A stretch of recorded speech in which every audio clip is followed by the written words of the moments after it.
The three jewels in the heart of the Mahākāula. A hidden teaching beneath the wings of Siddhāśrama. There is a realm not on any map, where time folds into the breath of sages and silence hums the forgotten names of stars. This is Siddhāśrama, the sanctuary of the Sahaja Ones, where wisdom walks in bare feet and drinks moonlight from skull cups. There, in the secret grove of Kaula-Tantra, under trees that bleed sandalwood and speak in rustles, lived a young seeker named Anantaka. He had heard of the Mahākāula, a being born in the fire pulse between the mantras, whose presence could break the cycle of becoming. Anantaka fasted for 21 nights in the ash circle of the Agora Gate. On the final night, when breath and thought were dissolved, the veil parted. A wind of no direction whispered his name. A being robed in black lightning appeared. Devishvara Rudranatha, the Mahākāula. The cry of the disciple. Anantaka fell at his feet and wept without tears. O Master of Masters, whose gaze unbinds the threads of worlds, I have studied the scriptures, I have bathed in 1,000 rivers, I have sung the names of the mother until my voice broke, but still, I do not know the self. Show me the final jewel. Rudranatha did not speak. He turned and walked into the heart of the grove. Anantaka followed like a shadow. The Cave of the Mirrors.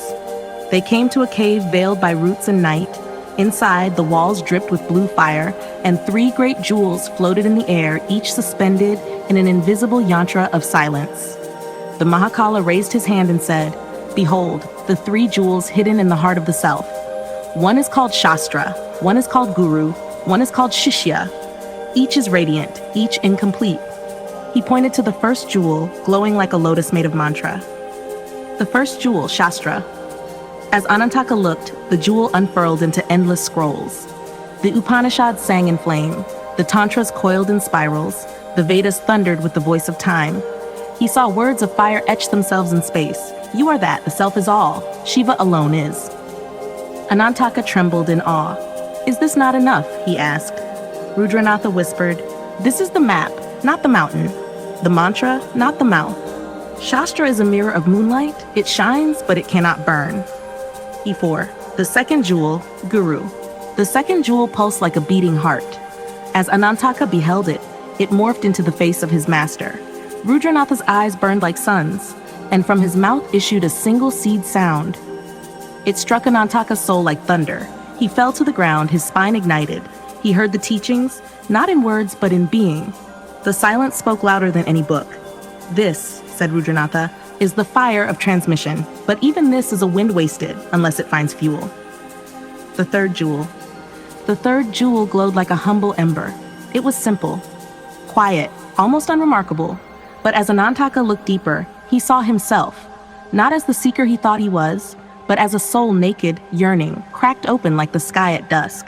He saw all his doubts, all his failures, and then his surrender. In this jewel, all others found their resting place. Rudranatha placed his hand on Anantaka's head. This, he said, is the rarest of all, the Śiṣya jewel, the one who listens not with ears, but with being, who surrenders not to authority, but to truth. Without this jewel, the others are blind and mute. The 3 become one. Then the cave quaked. The 3 jewels spun together, dissolving into one blinding point of light, and entered Anantaka's chest. He cried out, not in pain, but in remembrance. He saw no more scriptures. He saw no guru. He saw no seeker. Only the jewel that is never born and never dies, the self.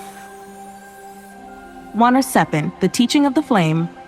When Anantaka awoke, Rudranatha was gone. Only a whisper remained in the blue air. Śāstra is the lamp, Guru is the flame, you are the wick. When all 3 meet in silence, the self shines as the eternal jewel. Reflection for the reader. Meditate daily on the 3 jewels. What do I know? Śāstra. What do I receive? Guru. What do I embody? Śiṣya. When these are harmonized, the heart of the Mahākāula reveals itself. And in that heart, there are no teachings left, only the one who has become the fire.